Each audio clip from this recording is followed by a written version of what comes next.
Bapak, Ibu, dan saudara-saudari yang terkasih dalam Kristus, kita berjumpa lagi dalam acara Katekese Singkat dalam Tahun Refleksi.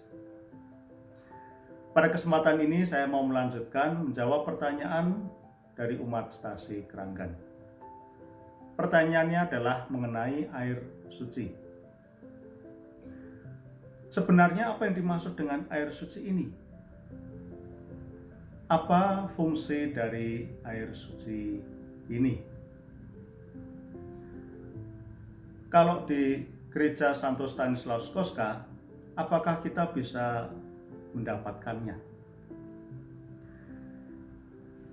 Bapak, Ibu, saudara-saudari yang terkasih, pertanyaan ini sangat bagus karena menyangkut hal yang sering kita lihat, kita juga sering memakainya, namun kadangkala kita tidak tahu apa artinya.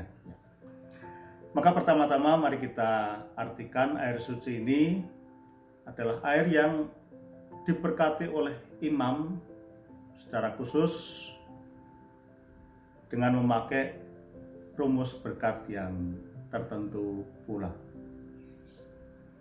Dan lalu air ini dipakai untuk ibadat baik di gereja maupun juga untuk doa-doa pribadi umat di rumah masing-masing.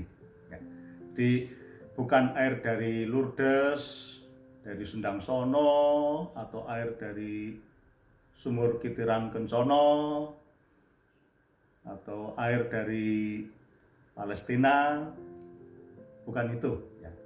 Tapi ini adalah air yang diberkati oleh imam dengan rumus berkat tertentu. Maka untuk bisa mengetahui apa makna dari air ini, ya mari kita lihat rumus berkatnya. Saya ambil rumus berkat pada masa Paskah. Antara lain dikatakan dalam rumus itu,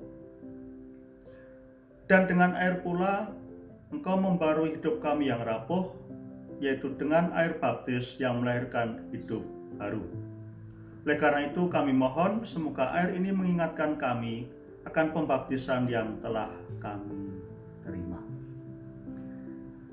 Jadi benar bahwa air ini untuk mengingatkan akan pembaptisan. Maka kalau kita masuk gereja, kita ambil air suci dan membuat tanda salib, itu adalah untuk mengingatkan bahwa kita ini orang yang sudah dibaptis. Pada saat seruan tobat juga ada rumus dengan pemercikan air suci ini. Zaman dulu sambil diiringi dengan lagu Aspergesme, percikilah aku. Kadang-kadang sekarang juga masih dipakai. Itu juga untuk mengingatkan akan pembaptisan, dan sekaligus karena pembaptisan itu menghapuskan dosa, maka tepatlah kalau dipakai sebagai sarana untuk tanda pertobatan pula.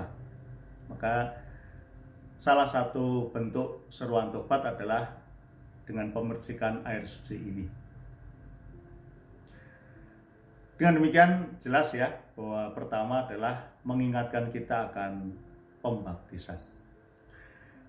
Nah, dalam pembaptisan air suci ini selain pengucapan rumus yang potongannya saya bacakan tadi, kemudian juga dalam air itu dituangkan garam. Nah, garam ini ketika mau dituangkan juga didoakan dulu. Rumusnya adalah sebagai berikut. Allah yang Maha Kuasa, Engkau menyuruh Nabi Elisa mencampurkan garam ke dalam air, supaya air itu memancarkan kesehatan dan kesuburan. Dengan rendah hati kami mohon, tunjukkanlah kasih sayang-Mu dan berkatilah garam ini, supaya barang siapa diperciki dengan air yang dicampuri garam ini, diluputkan dari serangan setan dan diteguhkan oleh kehadiran Roh Kudus. Jadi saudara-saudara, dengan dicampuri garam ini kita memohon supaya melalui sarana air itu juga seperti tadi dikatakan, memancarkan kesehatan dan kesuburan, juga diluputkan dari serangan setan dan diteguhkan oleh kehadiran Roh Kudus. Di garam memang sejak dari dulu, di sini dikatakan sejak Nabi Elisa sudah ada praktek itu.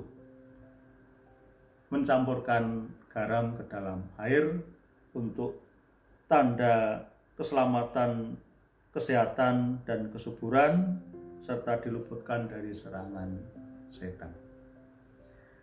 Jadi dari rumusan ini tampak, Bapak Ibu saudara-saudari yang terkasih, bahwa memang air suci ini akan menguatkan kita dalam kehidupan sehari-hari, mengingatkan akan pembaptisan, dan memohon perlindungan Tuhan, menganugerahkan kesehatan, kesuburan, dan diluputkan dari serangan setan.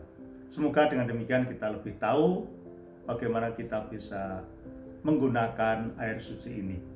Kalau Anda ingin mendapatkannya di Gereja Santo Stanislaus Kostka, ya silakan menghubungi Bapak Koster untuk dapat memperolehnya. Namun air ini jangan diminum. Ya, jadi air ini bukan untuk diminum, tetapi untuk atau lebih untuk penggunaan doa, untuk memerciki barang, membersihkan pada ruangan, sekitar rumah, ya, tapi bukan untuk diminum. Ya, ini saya tekankan supaya tidak terjadi hal-hal yang tidak kita inginkan. Demikian penjelasan dari saya. Terima kasih.